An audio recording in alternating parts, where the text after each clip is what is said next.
We're on video. That's weird. This is really weird. This is like the Brady Bunch. It is.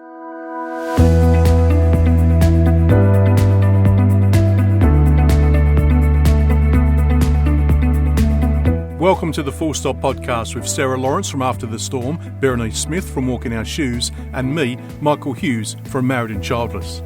Now, this is an unplanned and totally unedited chat the three of us had, but not only as co-presenters, but as friends. We thought we'd share with you the way that we support each other at this unprecedented time in all of our lives. We want to release this as both a podcast and as a video, which you'll find on our website, www.thefullstoppod.com. We also wanted to lead by example here and show you the power of supporting each other, and we plan to do more of that in the near future, where you can join us too. Now, this does go for about an hour and a half, but we felt it was important that you get the unedited version because you will see how our mood lifts as the time goes on. And besides, you should be at home and have plenty of time. Oh! We're on video. That's weird. This is really weird. This is like the Brady Bunch. It is. Actually, Hey there, John boy. I'm going to change it to there we go. I can see All everyone right. at once. Hey, well, if our listeners get this as video, if you girls, agree, Yeah. because you obviously figure what I want to do. How will they see it? Will they see just one of us, or will they see the three of us at They'll once? see it like this. They'll see it like this. Exactly as we're doing. Because it's like been- this. Cool.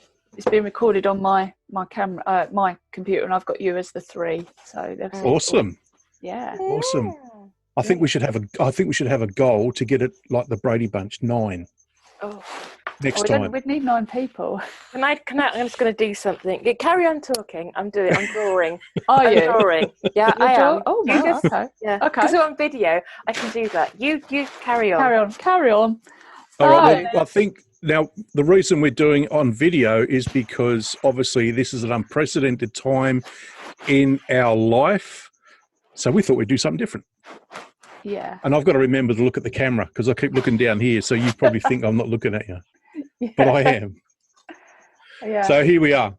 And we have actually, is Berenice on the bottom?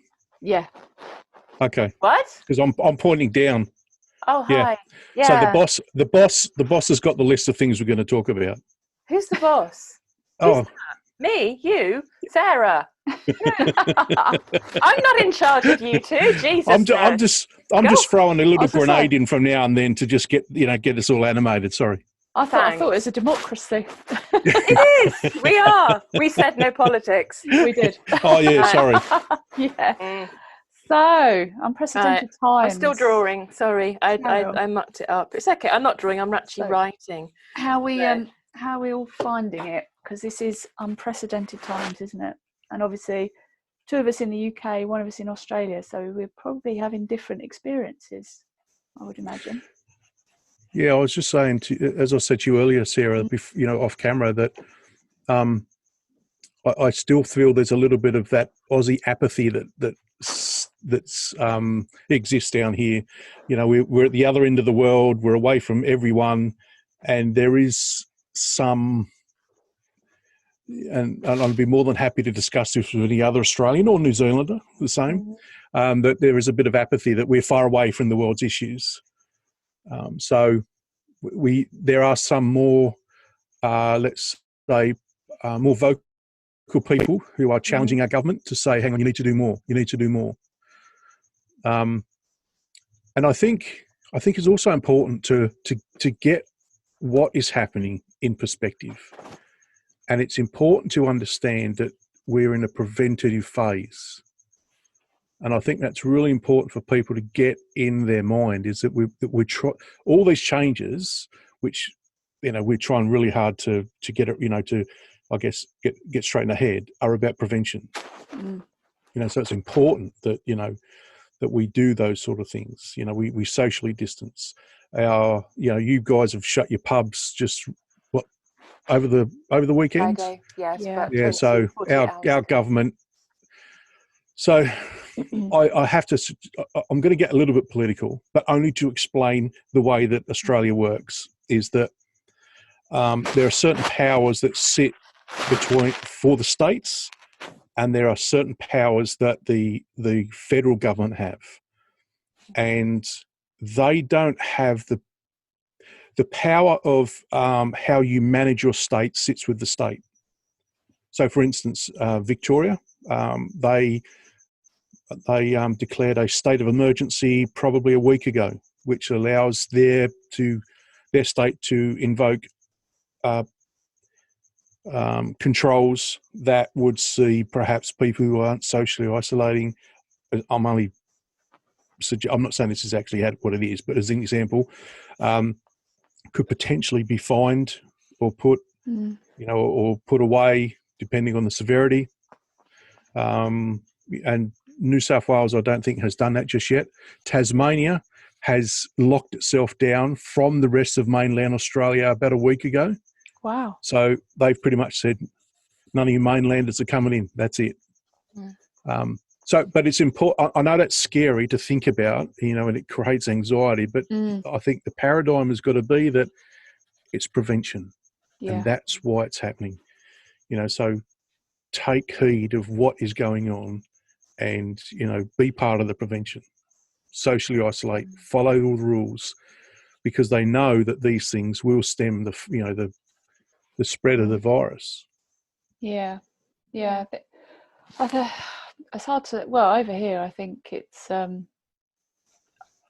not going to say it's confusing. I think it's a bit worrying that we've had people buying up food like it's going out of fashion. And I think it's putting pressure on people that actually need the food. My husband and I went out the other day because we usually get it online. Couldn't get it online. It's all booked out. So we went to a local shop, and I have to say I was really affected by it. I call them olds, older people.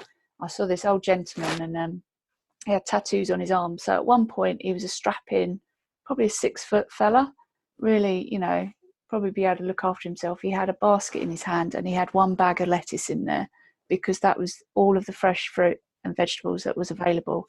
And I remember he just looked at one of the freezers that was empty, and he looked like he could have cried. And I didn't know what to say or do, but basically I came home and I cried, because it's like, how can people be so selfish as to leave the elderly and the vulnerable in that position? That to me is, we are seeing the very worst and the very best of people at the moment, and I just hope that the very best prevail. That's what I'm struggling with. That's what's feeding into my anxiety and I guess for a little bit it's what happens to me and my husband when we're older, because obviously we haven't got children. Are we going to be in that position? And that's feeding into my anxiety rather than everything that's going on bigger picture. It's that really. So yeah, I understand what you mean, and it's I've been doing a lot of what do you call it, research, but watching a lot of stuff, and read something the other day. Australia actually produces enough food for 75 million people. Wow. We only have 25 million, if that. So we actually produce 3 times as much food as we need. And so, where's the logic?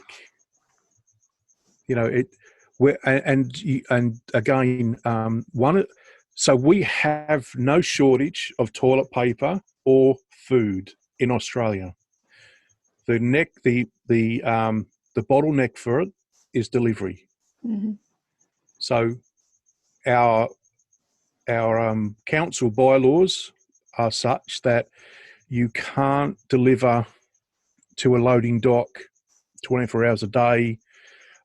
There's all these rules in place that actually prevent the food from getting to the shops. So there's no need to panic buy. It's there. Just wait till it gets in the shop. And it is very, it is so sad to see people walking around who obviously don't have the available funds to, to amass all of this. Mm. You know, they live week to week. And so, you know, the poor things, you know, my heart bleeds for them. Yeah. It really does. You know, Food Bank here in Cambridge has got £5,000 donation, but they can't actually spend it on anything because there's nothing to spend it on. Yeah. So they've got the money. Well, you know, I mean, they have money. I think a lot of people are donating money, which is fantastic. But unfortunately, at the other end of the scale, people are panic buying. So therefore, they have nothing to spend it on. So you've got that quite clear. That's where the juxtaposition happens, where you have the good and the bad all come together, and actually it's affecting people that are in need. And I think that, yeah, it's scary. You know, from what I understand it, there was a really good video from a local farm shop here who went and did a kind of a video around their shop, and they've got bags of potatoes and carrots and all those sorts of things in, and what they were talking about was, you know, the algorithms. So the algorithms of supermarkets will adjust before Christmas because they know, of course, that Christmas is going to be busy, but they haven't caught up yet. This is unprecedented. So as far as I know, as far as I understand, just the reassurance people is that I think that everything is there in stock, warehouse. It's just that this is algorithms, whereas local shops can ring up their suppliers. They have a direct relationship with farmers and things like that, and they can do that. I mean, I shop local anyway. It's my thing. I don't like supermarkets. I don't like their ethics. I don't like how they work, and I think this has come to bear quite clearly. But I'm lucky that we have a market that is still just hanging on in the open. There's a few stalls there open today, but not very many. They're having to be quite careful about that, and we've got a fair number of local shops selling Cambridge. We still have one independent street. In fact, the Tesco's used to get bricks through its window when it opened because people hated it so much where we are. Actually, that's kind of wow. It's not all posh in Cambridge. It was just like, you know, Berenice, were you one of those people throwing bricks? No, Michael. Do we believe you though? No, honestly, I don't. But I could possibly quite happily throw bricks at other people. Now, at one good thing, can I just say one really good little bit of good news is that yesterday, I told you earlier on before we did all this recording that I was so cross yesterday because people were going out, and the National Trust, so in the UK, the National Trust, they look after historic properties, and they did a brilliant thing during the week where they made all of their properties free. So you have to be a member and you pay to go in to use their things. It gives money back to the charities, they can do the good works. And they decided that because it was good for mental health, they would make sure that they were free to everybody. So you don't have to pay to go in the car park, nothing. And then everyone went. So yesterday, I think most of the properties, it was like your bank holiday Monday. No one was doing social distancing. Nothing like that happened. And going out for a dog walk, impossible. Crossing the road, because we are, so for contextualization, we have... Press the wrong button on my chair, sorry. What are you doing? He just went, hang on. Did he? I know. I was just unaware of this. Sorry, I wasn't laughing at you. I just saw him go zip. That's quite funny. Carry on. So that's my ADHD coming out. This. Just sit still. I can't. That's better. I'm going to talk about your beard. Well, let's get back to that in a minute. So self-isolation. We have been self-isolating. I have immune issues because of what I've been through with I've had ovarian hyperstimulation syndrome, which is a reaction to the medication. It's also a reaction to pregnancy as well. So my immune system's a bit kind of, immune hopeless is what I call it. That's my technical term for it, without going into too much detail. And Kenny's at risk because of his age.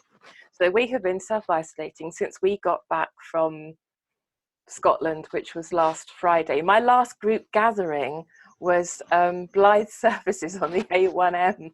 Woo! What a way to go. You know, so stylish. I was like, oh my God. Because we didn't really understand the full impact of this. Everything was fine where we were staying. We were staying in this building that's got a pineapple on top. It's a landmark trust property. And it was for my birthday, and that's what we decided we would do.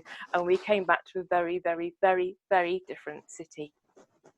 And no food. So we had to go out and find food. We had nothing, so it was quite hard last week to do that.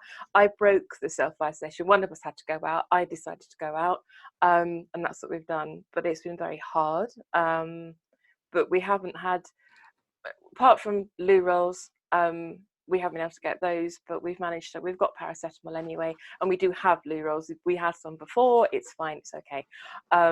But those sorts of things I think are a problem. But Can I just say about loo rolls?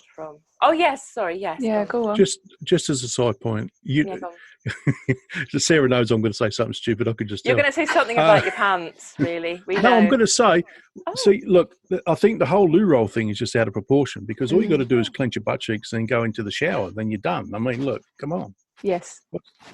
Yeah. But yeah, I mean, absolutely. And the other thing as well is that people are kind of going, oh, well, I get wipes, I'll do this, do that. Don't flush them, for God's sake. Look, the thing that really annoys me, so, okay, I'm digressed from where I was with social distancing, but the point is, okay, back to the National Trust first. National Trust opened up their pox. They've had to close them because people are not social distancing, they are not isolating. For the love of humanity, please do that. I'm sure everyone that is listening to this podcast I could get really angry, but I got so bloody angry about it last night because it's ridiculous. This kind gesture that this charity have done, whether you like or don't like the National Trust, there's lots of reasons people don't, but they did this in thinking people will be respectful. They have not been. Don't do it. And the other thing that's really pissed me off as well is the panic buying about water. Oh, yeah. Now, water. I have friends who work for a water board. The water is fine in this country. It will be there. It's going to carry on. It will be fine. It is not contaminated.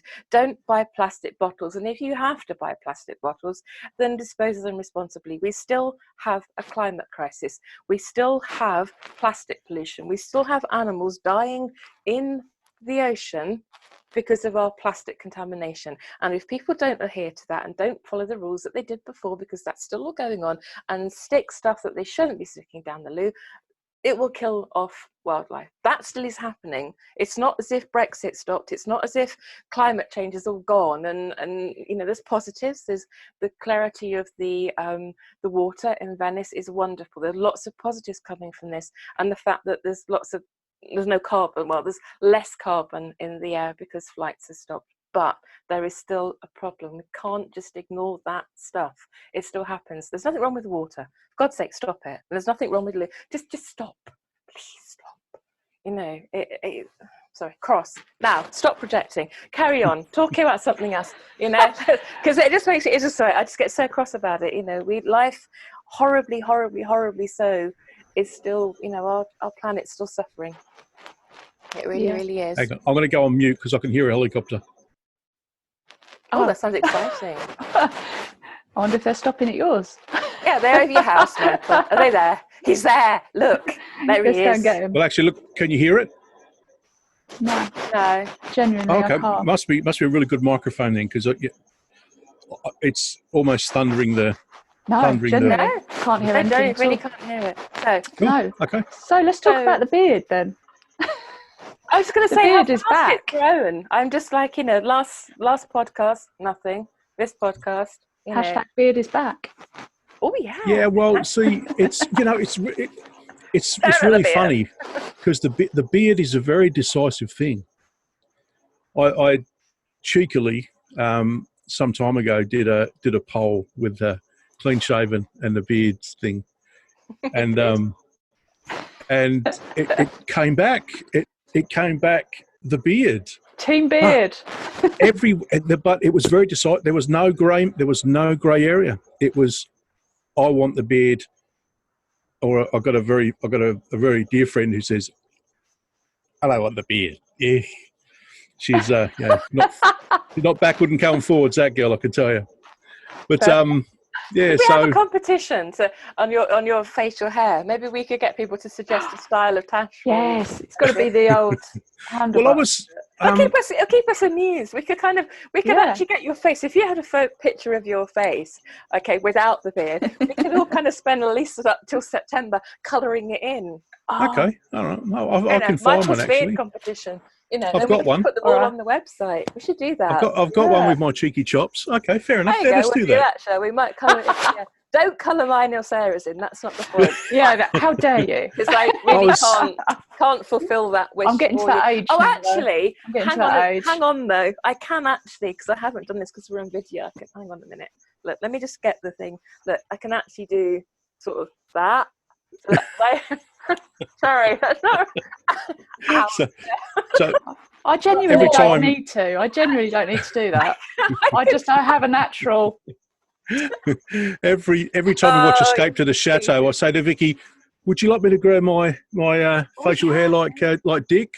Oh, and I get this look like Dick Strawbridge with his big tash across. Yeah. No. I'll email you later. I'll tell you what. I'll actually input. I'll edit this a little bit, and I'll put a picture of Dick Strawbridge in. Well, So what is it? So there will be a picture. Is it like it's. I tell you what's really annoying is this bit here, right? Because as that grows, that comes round to your lips. And that's when it starts catching food, for later. Yeah, but that's handy. That's handy in our situation right now, because you could actually kind of go out. You must like self panic buying. You've got food for later. That actually is. Or it could also almost be like another filter if I get it long enough. It could be. I was thinking. Actually, sorry, I was a bit grossed out there. I could get. I forgot we were recording video. And that's what makes it fun. Kenny suggested I could get loo rolls in my hair. So if I actually, because it was one of those things where they got those things that used to have like years ago. I think probably an elderly relative of mine must have had one. The loo roll doily ladies. Yes. Yes. Yeah. Okay. So we might have to put a picture of one of those in as well. I'll send you one, Michael. But it's like a little kind of like a doll with a big kind of skirt, and the skirt hides the loo roll. You see, yeah. I got hair in a bun, nasty, and it was just like, nasty. I know. I think it's just like, why? My nan was like, hide them. Why though? But I suppose maybe it was an etiquette thing. But my nan had one, but the dress was bog shaped, bog roll shaped, so it was hiding nothing. Not really. No, it was just it's obvious. Just like loo roll. Just looks unhygienic. Yeah. We don't talk about pew, darling. Yeah. But I wasn't thinking about hiding a loo roll under skirt so much as actually kind of like in my hair. Because it had the hair was up here, and I suddenly thought, I could stick a loo roll in my hair. Yeah. No one would know. Smuggle it out. Like a and we've moved over to shoplifting already. Here we go. Oh God, yes, we have. Don't shop time. Oh God, I could just walk around and like, oh. Anyway, it looks interesting. I might try that. I have what, shoplifting? No, not shoplifting. Oh, sorry. Hair decoration. Might give it a go. See how far I can get. But the good news is, so that what I was going was minutes ago. We had bullet points, but we obviously answered to them. Forget but what I was going to say was actually that it is actually quiet here. Kenny has come back from walking. Molly, who's somewhere in the house and not on the podcast, if she comes up, I'll try and get her on the podcast. She's my dog. It's quiet. Actually much quieter today than it was yesterday, so maybe it's sunk in a little bit. Perhaps maybe the shock of the National Trust going and saying, look, actually we're closing this down. I think they did a very carefully measured response. I think I would have put some swearing in, but I'm not in charge of National Trust PR. But it's a good thing. But just don't do it. I think that's it. Interesting. I made my sign, stay at home. That's what I was drawing. It's interesting the three reactions that we've got amongst us though, isn't it? So you've got Michael saying Australia's a little bit maybe in denial. I've been worried, and you've got angry. So I imagine we're a fair reflection of what's going on in the big wide world, aren't we? Yeah, I would say so. Yeah. And I think between all of us though, we're realistic, and I think that's the most important thing. And there was stuff going on Facebook about whether you share stuff, whether you don't, how real you are and how real you're not. And I think that's really hard. It's almost going back to the things that we talk about often about social media and how do you handle social media. And we all probably really should be quite good experts at this, because we're used to kind of all of the pronatal dodging, I think. But it's kind of now another sort of level of that plus this. And I've kind of taken the tack that it's about being careful about that. So I'm sharing positive stuff, but I'm also sharing some real stuff as well. I'm a bit cautious about groups. So I think a lot of people have set up groups, particularly for COVID-19. These are the COVID-19 groups. That I think is a good thing, but also it can kind of isolate it off a bit. And this is something that's happening to everybody. So maybe it's time to sit. Should we talk about how it's affecting us in the podcast? Because we did say that we'd talk about things about birthday party. We were going to talk about the birthday party. Yeah. Michael, do you want to tell everybody about that? Because you have made quite a big decision, haven't you? Yeah, so we've made the decision. Well, we originally did make the decision that we would cancel the trip because of the fact that at the time we would have potentially had to self-isolate for 14 days if we got to the UK, and then that would have been chewing up the time. And then I would have to both Vicky and I would have to then self-isolate for 14 days once we come back, because my work has already my employer has actually been quite ahead of the ball in that respect. So they're looking at what the government's doing, and then based on that they're going the next step up. So they've already introduced the fact that it was a couple of weeks ago, no international travel, because we are Australia's biggest building product company. So there is a lot of international travel. Then they brought in social isolating more than a week ago, well before the government got in. So I'm really happy about that. Anyway, so what that did was that sort of made us realise that we probably should cancel this holiday. So we have, and so the ramifications of that are that probably not going to make any friends with some of the online booking people, but we book some accommodation with What If, and we can't get our money back. Oh, Michael, I'm sorry. Which, at the end of the day, your life is worth much more. But that's disappointing. That's not good. It is. I'm glad you named them, because these companies should be more responsible. But anyway. Qantas, on the other hand, Qantas are saying that they will credit. So we got cheap tickets, and we knew that they weren't refundable. It was plain. It was in the small print, so we knew that. But they've come to the party and said that no, we'll credit people for those flights if you cancel them. So, which is good, because they keep the money, and then probably, I'm not suggesting they'll do this by any means, but the airfares will probably be dearer next time. But anyway, but they've done the right thing. They've tried, and they're trying to compensate as best they can, obviously within the business model that they have. So look, we're both very mixed about it, because obviously we wanted to meet you girls, we wanted to go to the birthday party, we had a few other things organised, but at the same time, it's an unprecedented time, and we're just doing the best thing that's for us right now. And again, look, I mean, as I said before about prevention, who's to say that we're going to go through? We would have went through Dubai airport. It's a massive, massive hub of people from around the world. So who's to say that, we didn't pick it up as we've gone through Dubai Airport and then off we go into the UK, and we're we're spreaders. Yeah. Yeah. So that's the way we're looking at it. I think it's the most responsible thing to do. There was a thing that I saw, it's on The Last Leg, which is a program here in the UK, and they filmed it, the last one, without the audience. The presenter actually is Australian, Adam Hills. Oh, Adam Hills. Yeah, it's fantastic. I really, really good guy. And he was explaining it by the use of a chessboard and jelly babies. Got accused of stockpiling jelly babies.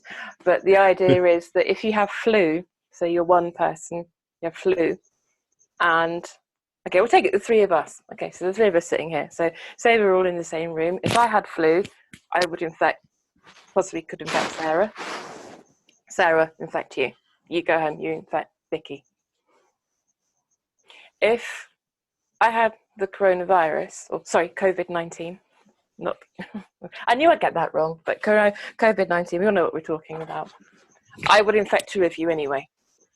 Not a maybe, but I would. So Sarah, you would go home and you would infect your husband and anyone else you passed on the way. They would infect two more people. Those two people would infect two more people. And that's how it happens. Yeah.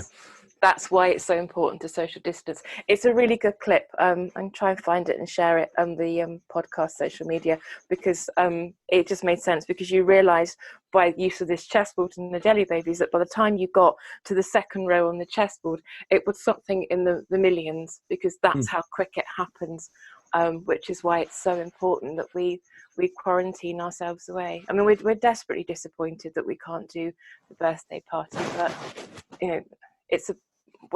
we have the benefit of being a podcast, and we can sit here in our rooms as we are across the world, and this is what we can do, and it's the benefit of what we're doing. It's virtual. Isn't that amazing that technology lets us do that? It makes us all a little bit less alone.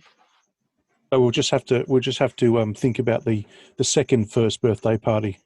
Yeah. One day. Yeah.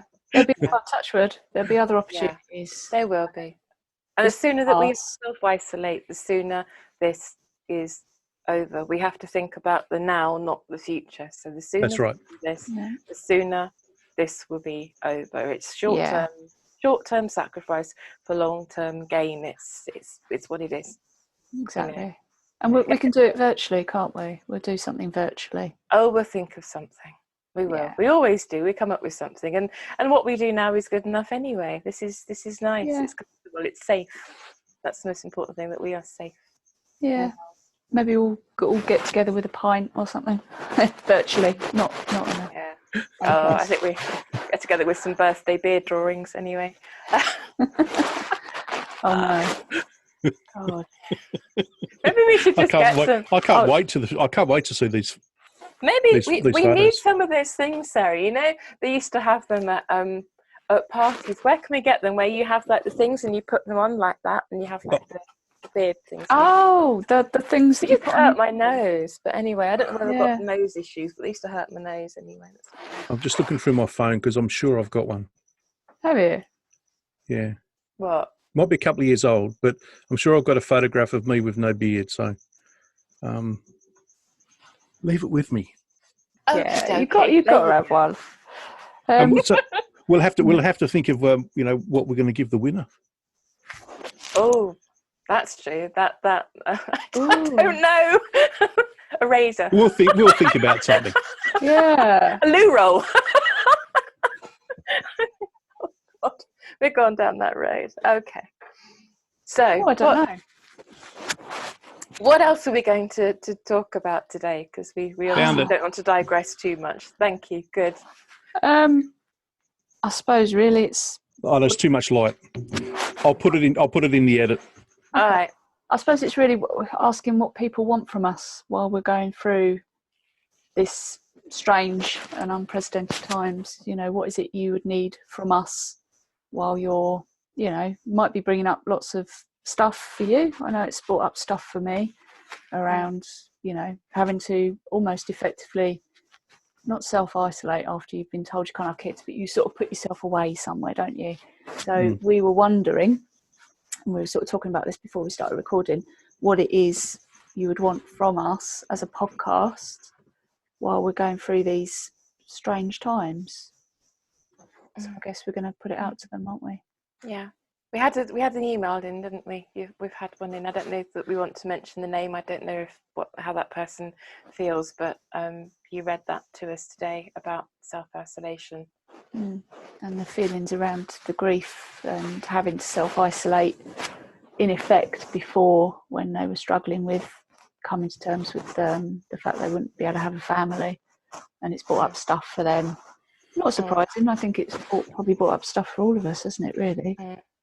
I think it's also probably not helped. I found that a lot of the groups that I belong to, in terms of like business support and things like that, you've obviously got a lot of people in those at the moment who are got their kids at home.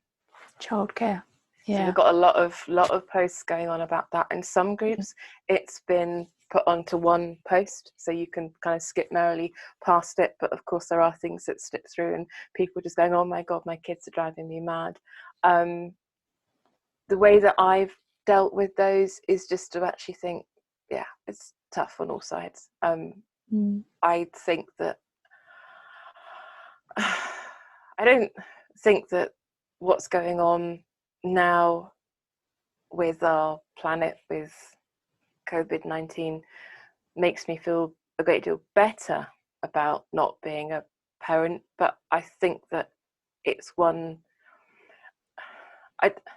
I think that if I had have had children, I would be really scared right now.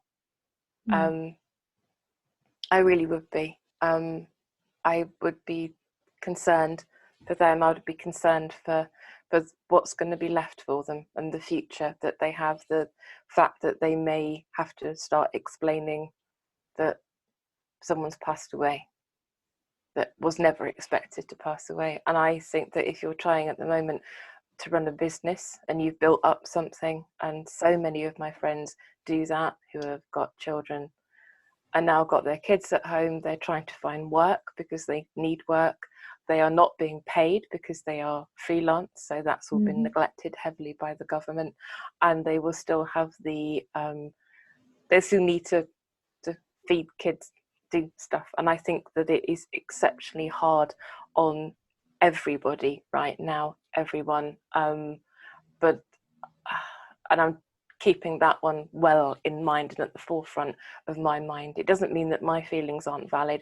My feelings are valid, but I'm being very careful about going into groups, what I'm reading, in general anyway. Perhaps we can talk about that, I think, in a bit too, about how we're dealing with perhaps social media. But in general, as far as I think isolating and handling how other people are feeling, I think we just have to have huge amounts of respect to everybody on all sides at the moment. And I think it's perfectly okay, I think, to go into business groups if the admins are happy with you doing that and saying, you know, like, actually I can offer some help if anybody else here is childless, or perhaps even to share the Full Stop podcast, you know, share our details and say, look, actually these people are talking about this, because chances are, in my experience, although other people might not mention it, they might be sitting there suffering in silence. You know, we all know the statistics about who we are and our community. So we know we're not alone. So stick a note maybe in the podcast and even about the podcast and say, look, actually, you know, if you know you're feeling a bit overwhelmed by all of these kind of posts about all of this, then actually this is a support here. It may have the benefit of perhaps people might feel a bit more able to talk. But of course we're here as a podcast. We've got all these resources as well, and all the toolkits, the toolkit on the website with all the links onto. So maybe perhaps it's a way of perhaps coming together with others as well. But just be kind to yourself. Your feelings are valid. We always say that. You're much better at these words than I am, Sarah, but that's kind of, I just wanted to explain a bit about how I'm dealing with that, because I think others who are in business are going to find that hard in some of these freelance communities right now. It's going to be tough. I've found it hard anyway. Yeah, I've found it tough. I'm self-employed. I I think I've been in a bit of denial about it. I've got some information. I've got to get in touch with the HMRC and see what's going on, because you can claim benefits, you can do X, Y, and Z. There's grants out there, but I've basically been in a bit of denial about my financial situation, if I'm honest with you. So it's not great. I think for me, it's I've not been on social media very much. I'm kind of distancing myself because there seems to be, I think particularly on my little echo chamber in Twitter, seems to be an all-out panic, and I think it's not helpful. And I think for those, as you say, everyone's got their difficulties, but I think for me, I'm lucky. I'm indoors with a partner. I think for me, my heart is going out to the vulnerable, the olds, and those that are living on their own. And there are a significant number in our community that live on their own. And for me, I feel isolated. So if you're on your own, you are going to feel heightened isolation. And for me, I've been doing a lot of yoga, breathing, trying to just stay calm, and basically trying to think of what projects I've got that I can do that give me a sense of meaning while this is all unfurling around me. And I think it depends how your mindset is as to what you like to do. But for me, I have to have goals, I have to have targets. It's annoying for me a little bit in that my business was just starting to take off and now it's all clamped down again. But those little frustrations compared to other people, I have to keep it in perspective, really. Yeah, it's tough, isn't it? I think dieting on social media, I think, is a good thing. I found one trusted news source, and I think that's sort of it for me. That's the Guardian newspaper, because they published a very intelligent article about how they are handling their language and their research, and how they're supporting all of their journalists, so that they can get through this as well. And it was incredibly sensitively done. And I think that for me was the deciding factor in that. Okay, that's the newspaper that I'm going to listen to, and once a day. That is it, just once a day. I got panic stricken in Scotland because we went back to the place we were staying in, because the weather was so bad, and we had the radio on, Radio 4, and it was just about hours and hours. It was their Covid-19 special day, and being away from home and not being in the area where it was our GP was here, where we had all of our local resources. Because again, that's the other thing about traveling at the moment. I mean, a lot of people I think still want to go on holiday. There's been an awful lot going on in the social media. MPs actually saying don't go on holiday because you're stretched resources. Please don't travel to Cornwall, don't go to Norfolk, don't go to these places. And I would urge that too. And that's trying not to offer advice to people, because we have to say that the World Health Organization is the place you need to go to for all this stuff. But actually there are MPs for different counties writing and saying that actually you're depleting our food supplies, you're depleting our GP surgeries, because if you get ill, we can't help you. So be careful that you stay close to home. I think we haven't had a travel ban, but I suspect there's going to be one, but we've just got to be sensible. But I think just being mindful of what you're reading and where you're reading it, and maybe just going in just once a day. I can't watch the TV news at the moment. They had a bit on Monday night on the BBC with someone who was struggling to breathe, and I have to say that brought back a lot of the fears that I have, because I've had pneumonia. And it's awful. I genuinely thought I was going to die, because it was just so scary. I couldn't breathe, and I've had to just stop watching that. It's not denying what's going on, it's just being kind to myself and being measured about what it is I'm reading. That's really so important. And snoozing and blocking, just snooze and block, I mean, if you have to, but I think don't hide oneself from what actually is going on, because it's important that we have the news so that we know how to act accordingly and responsibly, as we should do. But I think it's like you can overdo it. It's finding the one that works for you. What about you, Michael? How have you been dealing with it? I want to start off with a story, of course. Going back to what you said, Berenice, about don't travel. Yeah. So, if anyone's thinking of going traveling at this point in time, I'm going to tell you about when we went to America in 2016. Vicky and I both got food poisoning, and we're in Las Vegas, and it was absolutely debilitating. If you've had it before, you know what it's like. You can't be, you need to be near a toilet. Sorry, but that's the reality of it. And so here we both are, both very, very ill, away from every single security, welfare function, because we're in a foreign country. And that was one of the scariest things I've ever experienced, because you realize that I can't go down to the doctors. I can't stay in this hotel forever, because of course it's going to cost money, and they've probably got it booked, and do I have to move somewhere, and oh my God, I'll need to be near a toilet because every 5 minutes. It is horrible, absolutely horrible. So if this story encourages anyone to travel, then I've done my thing. But really, really think about, if you get sick, how will you cope with just every facet of your life? Mm-hmm. Now, okay, so that's the story. Then, so how am I managing it? It's interesting in our house because Vicky's a worrier, and I see my role in our relationship as someone who helps her see a different perspective. So, and look, that's how we function. That's how our relationship works.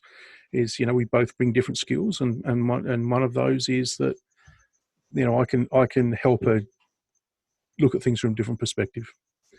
So we're keeping a balanced view of social media and television. I'm not tending to watch the television because it's just way too sensationalized. Yeah, that's the word. Whereas I prefer to seek out my own news sources. So The Guardian is one of them. I look at a lot of different Al Jazeera, RT, and some other ones. Now, I know they may not be palatable to some, but what you're getting is different perspectives from different countries, and how, and then from that you can create your own thoughts and opinions, because it's a much wider source. But as I said earlier, I've got, my mindset is such that this is a time of preparedness. So that the world has been through something like this before in 1918 with what they call the Spanish flu, although it wasn't from Spain. And it killed millions of people. And the world has learnt from this. The world has learnt from Ebola. They've learnt from SARS. They've learnt from MERS. And this is what we're living. We're living the lessons that they have learnt. And that's what I always look at. So my mother's in hospital. So today was, Mum, sorry, no kisses and hugs, because you're vulnerable in hospital. This whole thing's going on. We just can't do that right now. So it's a change, but we're living the lessons that have learnt from the past. So, yeah, I'm just repeating myself now, but I'm old. I can do that. So, yeah, that's in a nutshell. That's how we're dealing with it. But one of the things that I'm enjoying is some of the silliness that's coming out of social media.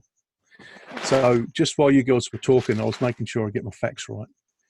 Now, I have a cousin Oh, if anyone wants to talk about ancestry, by the way, I'm your man. So if you've got lots of time while you're self-isolating, hit me up.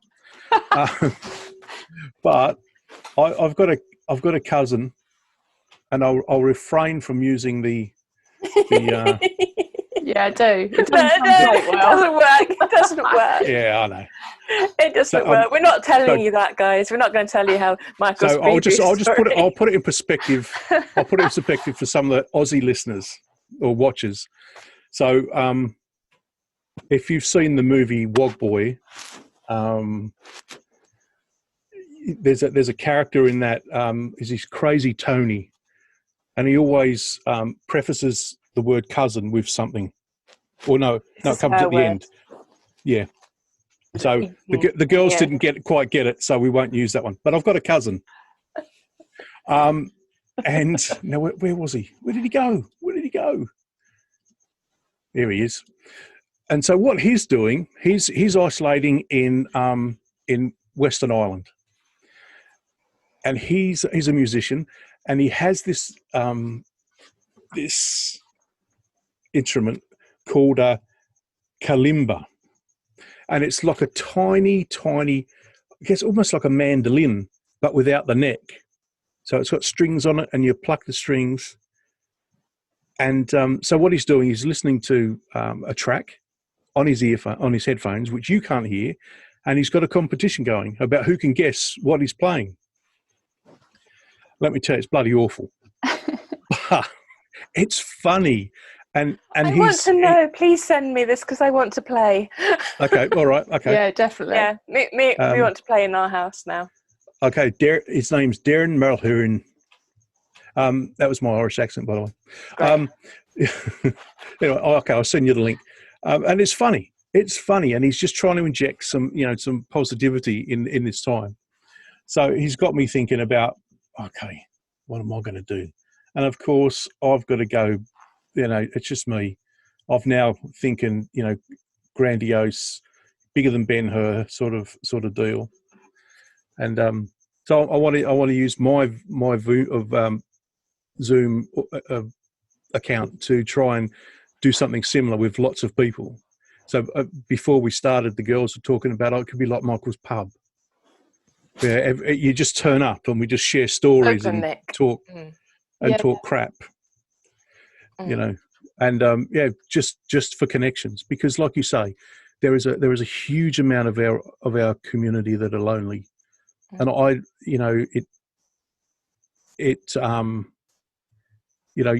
just thinking about it just stops me to think that what are they going through? They haven't, I think about Vicky and I and how we bounce off each other. They've got no one to bounce off and it must be horrible, absolutely horrible. Yeah, I think that's really hard. I think we'd have to do something that just anything anyone needs. I mean, I think we're kind of slightly lost ourselves, because when we were talking earlier on, we did the Mother's Day episode, which is currently up for anyone that's struggling with the day of re-recording this. I think if we're putting it out today, it's going to be the same day with Mother's Day in the UK. And of course we were talking about, don't go out, don't do this, don't do that, you can delay it. Well, how fortuitous were we? But we didn't really know that we were. Stuff's moved on so fast. It moves on so fast every single day. It's really hard to keep up. And it felt somehow, it's been quite hard, I think, with that Mother's Day episode, because I've certainly found my emails have got nothing in them now about it, because of course it's all been about how businesses are trying to do stuff to help people with COVID-19. So I think it's been very different this year for everybody. And I guess probably the other thing to touch on, and I don't want to trigger anybody at this point, but I feel that we have to mention it sort of, is that of course all IVF treatment has stopped. And that might put some people at our door who were never expecting to be here. And sorry, it's making me quite emotional, this. And they don't want to be here, and they never planned to be here because they had an opportunity, they had a chance, and that chance is gone. So I'm kind of thinking about them an awful lot, because I think that's just unimaginably hard I can't even begin to think, for one who's been through it, how awful that would be. So I'm thinking about those people. I'm also thinking about our community leaders, if you want. I don't like to say that word, leaders, but the influencers. You know who we were talking pretty much I'm talking about our guests and the people that we've had on the show, the people who are coming onto the show in the future, and all of the people that we speak to who are doing all these things, and how that's affecting you guys as well. Because I think if all these things knock on, so the implications of this treatment ending and all of these situations, that has a lot to bear, and those people are supporting others as well. We all have roles of support and responsibility in our communities, doing different things, and we've all got our own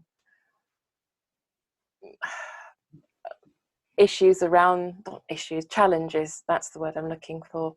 So it might be health challenges. We know of a few very close people to us who are going through treatment themselves for other conditions and are waiting on news. And we need to be there for you too. I think we all have to kind of pull together. And we were talking before whether we need to have a weekly podcast.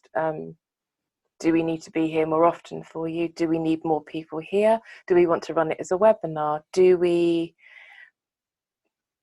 Do you want us to do next month's issue? I mean, we've got next episode is all about male infertility. We have guests lined up for that. Do you want us to carry on with that? Do you want us to do something else? Do we mention COVID-19 in all of this? Do we not? Do we just kind of carry on? What's the thing that you guys think you want us to do? Because we need to be here for you, and we need you there for us. It works all ways. So what's the best thing to do? We have the luxury of a podcast with an existing audience, with an awful lot of listeners. So we have the means to do this. We can put stuff out there. We might be able to help your business. If you're struggling and you're in our community and you need some support, do we want to exchange services? I run a design business. Do you want to exchange some services with me? Can I help you get your website going? Can I do something like that for you? Can I help you get through this? Please just let me know. Is there some exchanges we can do to keep us all going like that? What can we share on our website? We've got lots of resources here, and we can be fairly spontaneous. And it doesn't always need to be all three of us presenting. Maybe just one of us pops up now and then to do something with you. But please do just let us know. That's what we're here for in these strange and peculiar times. So we weren't planning to be here at all today, but we just felt we needed to talk, because we talk to each other outside of the podcast, and always keeping in touch with each other. So yeah. Deep breath. I got a bit morbid then. Sorry, guys. Bit serious. It's the reality, though, isn't it? It's all those people that can't have their IVF, that could potentially mean that they're not part of this club that no one wants to be a member of. Yeah. I can't even begin to imagine that you've invested all that time, potentially all that money, all those emotions, and then something entirely out of your control takes it away from you. Yeah. I can't even, I know we've had our choices taken away, but when you're given that glimmer of hope, and then it's cruelly snatched away by circumstances entirely out of your control, I can't even begin to imagine. No, I can't. I think that sometimes stuff, this is just an awful thing about IVF and about trying to conceive and trying to be a parent, and any route to that. I think any route that we have, and I want to be clear that we're not just here for people who've been through IVF. We're here, we all have our own, all three of us have different paths to this particular place that we're in. But if you've been through that treatment as we have, we had the whole battle of funding. We had no funding. We had to pay for it ourselves. And then, of course, you've got this. There's so many battles to getting stuff done. And I think there's an awful lot in the news about, obviously pregnant women are at risk.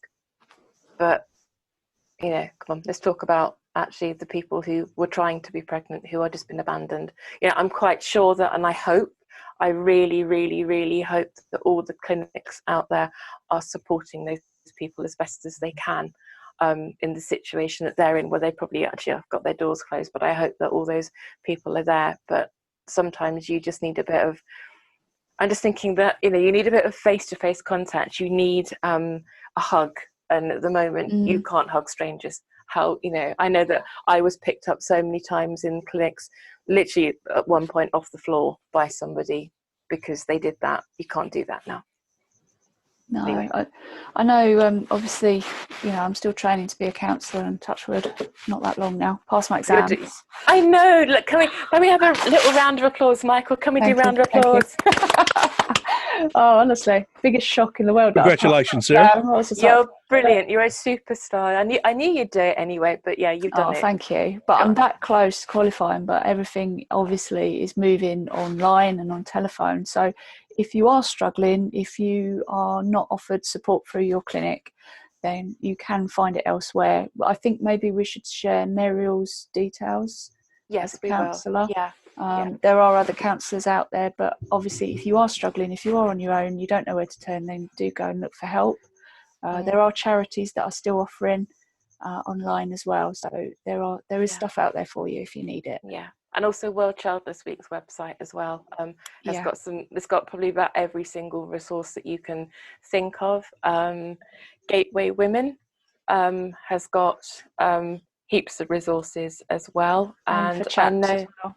And for chaps as well. Yeah, definitely. Gateway Women, gateway-women.com is the one to do. There is also, I've got some stuff here. I'm just flicking through. This is kind of how we sort of wing it a little bit here, but I've got some details here from Jodie, who said that the Gateway Women online community will be replacing virtual Gateway Women meetups. So if you're a member of Gateway Women, they do lovely, fantastic meetups in coffee shops and all sorts of different places around the country. Obviously can't do that. And on Friday evenings, they are doing the Gateway Cafe on Zoom, which is a mixture of live entertainment and soulful chat, which is quite interesting. It's a bit sort of like, Michael, you're almost in, copy in there, mate. But anyway, I run the Kent Gateway Women. Oh yes, you do, Sarah. Yeah, do you want to talk about that a bit? Well, we're moving everything virtually. Obviously, we can't go out. So, and I'll be honest with you, we've had more responses for the virtual one than the real one. I'm thinking, what's that say about me then? But yeah, everything is moving virtually. So if you have got one local, check in with them, because they're probably going to be doing it perhaps on Zoom or something like that. So just check in with them, because what we've decided is we're going to have a cheeky glass of wine or a beer and just have a chat. So it's well worth keep checking in just to make sure it's still going. I think that's really important to do that, definitely. Yeah, I mean, I've got actually a friend of mine who runs a business networking, and she's just if we mention let's meet for a coffee, she's like, no. Anyway, she's just setting up virtual coffees because she's happy with that. So it's true. I mean, it's odd for me because actually when I'm working, because obviously I'm at home and I'm doing work for myself quite a lot of the time, so I'm fairly used to it. But a lot of the systems I use are kind of like grinding to a halt. That's causing a little bit of a problem. But also, of course, I was sort of sometimes a bit sort of like FOMO, and I want to go and do that, and I can't do that. And of course now I can, because everyone's online. And I think that the funniest thing that I think I saw, so the funny thing that I saw on social media this week was some flats in Dublin where they're all isolating. So they're all in these balconies, and there's people out on the balconies, and there's a guy sitting out in the car park, and he's the bingo caller, and they're all playing bingo. That's brilliant. That was like the best thing. They're obviously like, and I actually thought my street, because where I live, it's quite a wide green. It's huge, actually, the green outside my house. And I thought I could sit in the middle and be the bingo caller. I've got a mic. Well, actually, I've got a microphone. I got this one, but it wouldn't really work. But I could be like a bingo. Do housey, because actually houses would be great. But mine, it's Cambridge. We're good at looking at our feet and not really engaging with people. We're half of the people around here come from London, and they don't. No, that's not fair. Edit that bit out, because that's not fair. Yeah, But you know cheers, how cheers. sometimes, you know, when you go into parts of sort of London and you try and make conversation, and I know this because I've commuted to London, I have spent my time in London, trying to make conversation is often quite difficult. And People think you're weird, don't they? Yeah, They're like, they what, do. why are you talking to me? And it's They like, do. you're Yeah, clearly why do you not want from to do around that? here. Yeah. Yeah. I can get you off the hook. I can get you off the hook, Oh, Berenice. go on then. Go on. I'll tell you a story. Of course. Distraction So- techniques. Stealth I move. tell you, one of the things that Vicky and I noticed when we come over to the UK is, and so this will get you off the hook. The majority of people are bloody miserable because yesterday had to go and buy something. So talking to the girl at the supermarket about how's things going. It must be really tough for you right now, or what, and that's what we do. So when we rock up to the UK, people look at us like, "Who are you? What? Don't talk to me. I don't want to be talked to." It's really weird. You see, I go to lots of local shops here, so I'm used to having a conversation. Yeah. So I do, and it's interesting because I on Saturday mornings. This is one of the thing that made me really upset yesterday. I'm okay about it today, but yesterday I was upset. Was that so Saturday mornings I go down to the supermarket, but I don't actually go in it. I just go outside it because there's a guy there who's a big issue vendor, and I buy a magazine from him, and we chat. Normally get a coffee, and we have a good mug, and then I go home again. So I might cycle, I might run, I might do something like that, and that's what I do on Saturday mornings. And of course, yesterday morning, the big issue announced that all the vendors have to come off the streets. But what I find is because I with small shops and people like that, I'm chatting. So I'll just say, "Oh, hi, how are you?" kind of thing. And of course, then you go into sort of places like supermarkets and people are like, "Oh." But actually what's happened, I found, is that COVID-19 means that more people are having a few conversations, I think, and actually being a little bit more. There's a lot of people, they're not even humans in my opinion, who are being abusive and being awful. But there are a lot of people I think out there going, "Look, actually, you're doing bloody brilliantly, well done, keep going, and are you safe? Are you well? Have you got everything?" There's lots of those nice human conversations. And I hope that all of this might mean that actually people are a bit more human and we all just check in on each other a bit more. I hope so. I hope crossed. so, because I find it odd. I do find it odd in the UK that you go to some places and I just think, oh God, come on, just talk to people, have a conversation, be nice. It's my mission. Get Cambridge talking. Even though I'm an introvert, I kind of think that I was just thinking that because I know the stats, a large proportion of our audience is from the United States and Canada. Do you just want to elaborate on what the big issue is?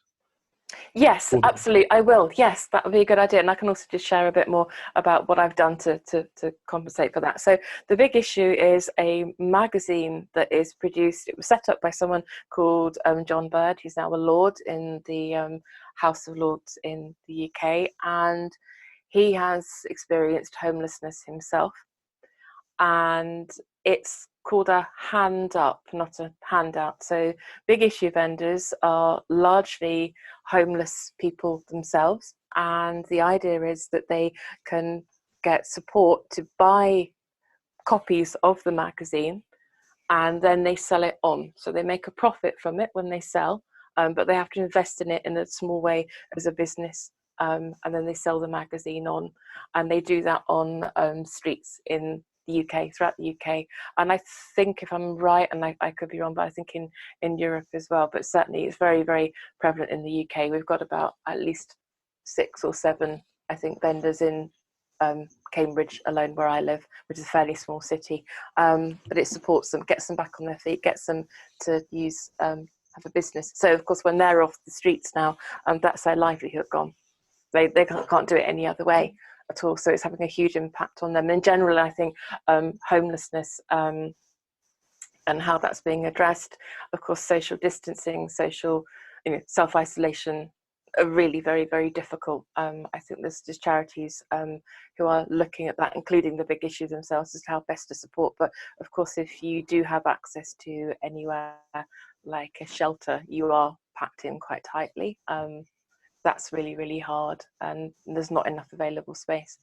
In my opinion, I think some of the empty hotels need to get turned over, I think, to help people like that, but that's an entirely different issue. But you can actually go on to the Big Issues website if you Google it, and you can get a subscription. And there's Select Magazines is the other company where you can get a 3-month subscription or 6 months, and that's what I've done to help for that. So I still get that, and just kind of keep in support. I'm in touch with their website and things like that, and on social media, because I didn't get a chance to say goodbye to him. And that sort of broke my heart a bit yesterday, I have to say, because I'll miss his smile, miss his hugs as well. It's just sad. It's very, very sad. And I just hope he's still there when this is all over, because they're very vulnerable people. So yeah, thanks for the nudge, because I'd gone all UK then, which is not good. No, it's all right. It's all right. I know, but it is you, and you know your stats. Let's be honest. You're quite. We haven't even looked at the stats yet. So the stats, everybody, are the ones on Podbean. We don't. I don't tend to look at the stats for Apple or for Spotify, because they're a bit kind of randomly hard to get hold of sometimes. But I do know that if you can we go like a little kind of thing? If you go onto Apple and you leave us a 5-star review, should you feel that you wish to leave us a 5-star review, you may not, which is entirely fine. Then actually that pushes us up the rankings, so we get higher and higher in Apple land, which is always quite nice because it's very competitive. We ought to beat the Peter Crouch podcast. We've got to get up there. Who's Peter Crouch? She's gone UK again. I have. Sorry, let's move on. UK footballer. Okay. That Peter Crouch podcast. Actually, it's actually quite amusing. Yeah. That Peter Crouch thing. Well, one of the things that, and I'll shamelessly ask for people to rate us, because then of course we'll get more exposure to the rest of our community. Yes, we will. Yes, and that's what we want to do. You know, absolutely. I mean, I know you two know this, but you know, we just want to get as far into the community as you possibly can, and be that focal point to help them. Yeah, you know? Absolutely. And then they can, you know, get to know our guests and you know, find that little spark of inspiration that we all needed or still want. Yeah, definitely. You can go onto the website www.thefullstoppod.com, and on there are all of the links, so you can social media us, follow us, that kind of thing, as well. And again, actually as well, if you're out there and you haven't got a blog, or you're anything, you can use our website. If you want to write an article and we can put it on our website, we can do that for you as well. And anything, we've got the blog there too. Obviously we're podcast based, so we tend to put most stuff is in words like this and in broadcast, but we do use the blog. It is active for things. We just sometimes forget to write stuff for it, but it's there, and it's your space as much as it is ours. So, and that's the whole thing about the podcast, is it's, you know, we're here, we talk the stuff, but you can tell us what you want us to talk about, and you can come on here and you can be a guest, so you can be you can be that side there. Oh, that's a bit Madonna. That was a bit you're voguing. Vogue. 90s voguing. No, I think that's the point though, isn't it? Because we had Ali on our last episode, and she was like, I don't know that I've got anything to say. And it's like, you're part of this community, you've probably got plenty to say. So you don't have to be a leader or a name. Just come on and tell us about you, basically, and your perspective. Yeah, we like to hear from people. Make it, you know, maybe think of it as something that you can work on over the, you know, that's awful things to do in self-isolation, podcast guests. But, you know, I mean, end of the day, there you go. Yeah, it's your goal setting there, Sarah. But, you know, maybe you want to just have a go. Maybe you just want to pop in for a couple of minutes, you know, test it out, see how you feel about it. You know, everyone's got something to say. Come on in, as they say. Yeah, let us know what you want. We're harmless, really, truthfully, you know. Oh, totally. Yeah, totally. You and I are. I can't say about that guy at the end. Who is he again? the bearded chap. Oh yeah, that one. Yeah. Why is he? Who? But no, I think, you know, tell us what you want, and we will work on it. What you tell us what you need, and we'll do it. Yeah, absolutely. So yeah, cool. I think we I cheered just- ourselves up a little bit, I haven't think- we? I think we have. Yeah, I Yeah. I've got some other good news too. Oh, what's So your other I've- good news? I've got my stats look on, You have. and Oh! He has, isn't he? He's like, Yeah, I just got that face on again. It's so funny. and our latest episode has had 116 downloads in 7 days, so that's pretty good. flipping it.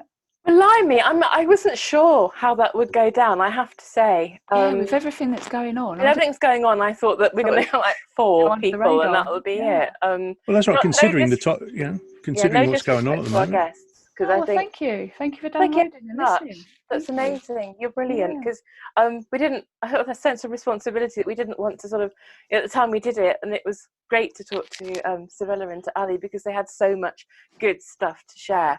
But when we listened to it, and I listened to it again the other day, I thought, oh, it's got, okay, it's all life has has its moved on, past. but actually, what you feel about today, about Mothering Sunday, it's still valid. It doesn't It'll still go. be valid next year. It'll still always be valid. It doesn't It's go really anywhere, does important. it? No. Yeah. So, but let us know what you want to do about the next episode, because we can carry on, and we can do more. We can do more about our regular stuff that we were planning to do, although we may well move the work one, because obviously, but then again, we could talk about working from home and how that's working out for you. There's all those sorts of things. And maybe you might find that working from home is being a little bit easier, because if you are in an office full of pregnant people, then you haven't necessarily got to deal with that. Perhaps it's not quite so much in your face now, or with parents, but you might find it's affecting you in a different way, as we said earlier on about being online and about parents having to cope with their children homeschooling. So yeah, there might just be other stuff. You're coughing, Sarah. I'm worried about you coughing. No, when literally, if you've got like just a cough, you want to clear your throat, people are like, I know, it's like, oh my god, it's like, oh shit. I actually found the thermometer the other day, because I had to go out to obviously to get food, and I was like, oh god, an unnominated person in our house. That's what we've done. We've decided, and we were just, I'm just gonna go and get the thermometer and check, because I have had a cough, but I had the cough quite a while ago. It's just been one of those things I've had for a while. I haven't actually coughed yet on the podcast, but I did have it for a bit, and so I said, can you go and get the thermometer? And he's like, oh, I don't know where it is. Do you need to go and get one? No, you can't go and get one. So he's not allowed to go out. He's been. I said to him last night, and I was so lucky, because you talked about you and Vicky, and I'm just so lucky that I got him. He's just so brilliant, because he's just been, when we were in Scotland, and he said, right, okay, I'm just going to self-isolate when I get. I was going to do it. That's what I've got to do. And normally every Friday he goes to the pub with his mates. Oh. And the football, of course, has been cancelled, which is kind of his thing. So he's had no football. We can't go to the pub. In speaking at your cousin, and I can't obviously use the word that you used before that, but your cousin, Kenny actually. So Kenny's got a guitar here, and it's missing a string. And he bought it when he was, it's a long story, and I don't know all of it, but he was in Spain, and just over there on holiday when we could all go to places as beautiful as Spain, and hello to everyone in Spain. And he got this guitar. I think his car broke down, or it's a history of cars blowing up. I think it was something to do with the car blowing up, and something to do with that. And he bought the guitar in order to get the money to busk. So he started busking in order to get the money to pay for the car to be repaired. Something like this. Before I met him, and I was not responsible for him. So he's got this guitar. It's missing a string, and I'm just thinking whether perhaps actually that could entertain him. He could entertain everyone by doing kind of guess the song he's playing. The fact that he's not a particularly brilliant guitar player might also add to the interest here. Actually, guess the song. I think him and your cousin could actually team up and do a beautiful kind of duet here. Beautiful rendition. I think it could be amazing. In different keys, it would be fantastic. It could be something in that. I don't know. Maybe there's like a bad musicians sort of. Anyway. So, talking about audience, how good was that email that we got from the lady in Maryland in the United States? Yes. Yeah. Thank you so much for your beautiful words. I was really emotional when I read them. I was like, oh my god. I was just amazed, and I it's just lovely. so lovely. And it's just, we've got this kind of nice sort of vibe going on, I think, with people all around the world now, which is all around the world. Oh, yeah. Did you know our it. biggest audience in the United States was in California? No. I think we need to go and take a trip. We can't take a trip there. Oh my God, we can't. No, okay. And we are now, California. I think, probably 2/3 of all American states, someone has listened to us in America. Oh my God, that's so exciting. Oh, stage fright. Yeah. Kentucky, California is followed by Kentucky, Texas, Minnesota, Kentucky. and Maryland. Hi, Kentucky. Hello, Minnesota. Hello, Maryland. Yeah. This is incredible. Colorado, Indiana. So we're breaking America. over. We've done that quicker than the Beatles. Yes.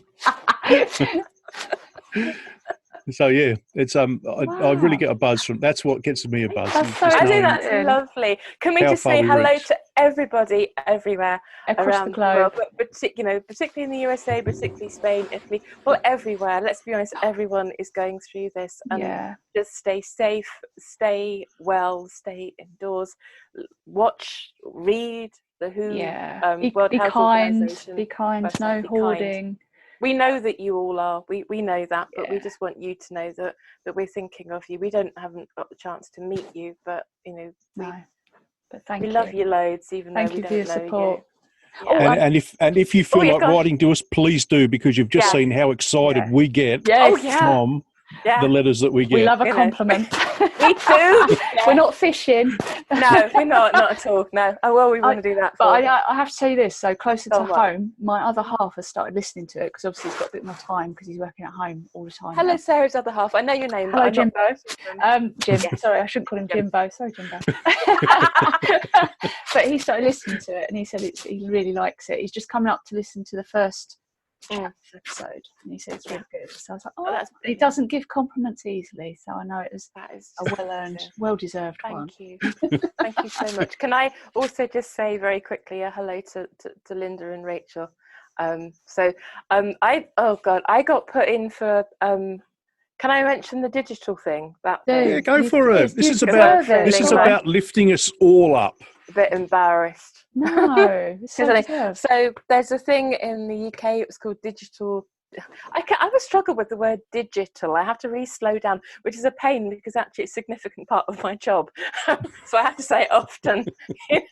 Anyway, digital design, digital women. It was Digital Women Live, and they did an awards, and I don't know, someone out there, and I don't know who you are, but I have a feeling I know who you are. But anyway, nominated me for this. And I actually had quite a few nominations from different parts of my life, including the podcast and Walk in Our Shoes and the design stuff that I do.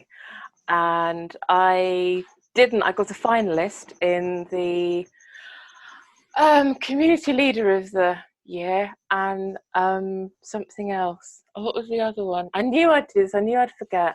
Woman of the year, that was it. Anyway, I ended up being actually what I was in the end was nominated on they have 40 women to watch, and I'm on the 40 women to watch for the Digital Women. So proud of you. It's so bless you. Well, it actually they had lots of stuff on there, and I've got to go into the group I think today, and I'm going to just mention to them that that actually it's stuff. Today's hard because there's quite a lot of mother stuff in there, but it's so well deserved. You work your arse off for this community. It's thoroughly deserved. I wish I did. It's still too big, but anyway. Sorry, I'm terrible at compliment. I told you. I know she's like fending off the compliment. Yeah, but anyway, I've got this overwhelming urge to say photos it didn't happen, but I better not. Sorry. No, it's a fantastic. Don't seem to giggles because it's not good and not good look. But yeah, thank you ever so much because whoever it was out there that did that, because I had quite a few nominations. It was quite a number that overwhelmed me completely. I'm so grateful. But of course, the podcast, I can't do this without you two guys, and it really was an award for us. So I think we can say we're an award-winning podcast now. I'm going to say that now. Loosely speaking, tenuous link there. Let's go for being award-winning, shall we? Hold it, we're having it. We'll take that. But yeah, so that meant an awful lot to me. I have to say that was really, really lovely. So well deserved. Definitely. well deserved. Thank you. Right. Have we come to the end? I think I was we going to say, are we out of steam? Yeah. I'd chat for ages with you two, but yeah, I think we're going to We could bore be the pants off everybody otherwise. I've got to get to the virtual pub soon, so Oh, virtual pub. yeah, Was meeting my friends in Singapore. Okay, yeah. Oh, that's right. It's 11 o'clock here on Sunday evening. So Oh wow, it's late. You need to go to bed then. yeah, but I'm working from home, so I can get up when it roll.